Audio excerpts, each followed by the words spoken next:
Nous voici avec quelques exemples d'acides. Les acides, ce sont des molécules qui ont une particularité. Elles commencent toutes par un hydrogène.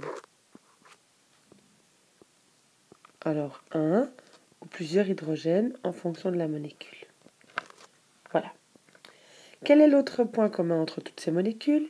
C'est qu'elles contiennent toutes des non-métaux.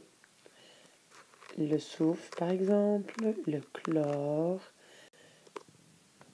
le phosphore, le carbone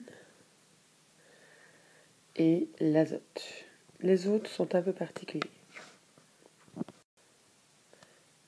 Dans les particularités, nous observons aussi qu'il y a la présence d'oxygène chez certaines molécules, dans certaines molécules. Ces molécules qui contiennent de l'oxygène ont 3 sortes d'atomes. Elles sont appelées ternaires. Et enfin, la toute dernière particularité, il s'agit de 2 molécules, en fait 3 pour être tout à fait exact, celle-ci et enfin celle-ci, qui n'ont pas de non-métaux. Ils sont vraiment particuliers, mais ils sont quand même rangés dans les acides.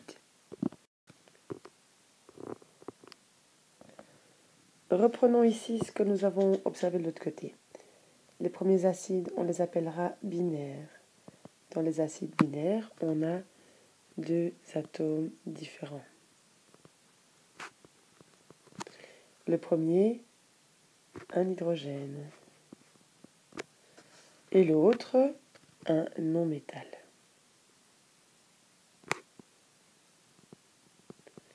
Le non-métal, dans notre convention, est toujours noté X. Dans les acides ternaires, maintenant, la deuxième catégorie, on va retrouver 3 atomes différents. Toujours, ça commencera par un hydrogène, et nous trouverons toujours un oxyde, au moins un oxyde. Et parfois, on va trouver un métal. Cela dépendra donc de la molécule en question. Pour ce qui est de la nomenclature, nous avons 2 règles. La règle numéro 1 qui est illustrée ici, la règle numéro 2 qui sera juste après. Quelles que soient les règles, elles fonctionnent de la même façon. On a d'abord le nom du non-métal. Je l'ai indiqué ici en rouge, donc mon non-métal, il est ici, le X.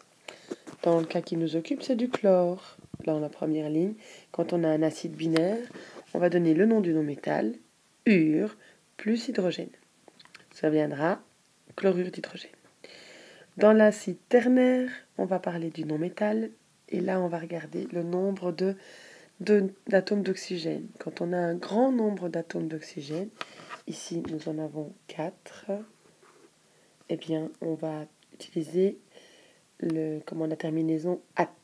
Quand on a un petit nombre, it, ce sera it. Nous prendrons donc le nom du non-métal, soufre, ici on fera dire sul. La convention pour le nombre d'atomes d'oxygène, at ou it. Dans le premier cas, sulfate, et pour terminer, d'hydrogène. La deuxième règle est plus ancienne et elle commence par identifier le groupement auquel il appartient, la fonction. Acide, que ce soit en binaire ou en ternaire, les deux commenceront par acide. On mettra le nom du non-métal. Dans la première ligne, nous avons acide chlorhydrique parce que nous avons un non-métal chloré. Et on terminera par la terminaison hydrique pour les acides binaires. Ic, quand on aura un grand nombre d'oxygène dans les acides ternaires, et E, quand on aura un petit nombre.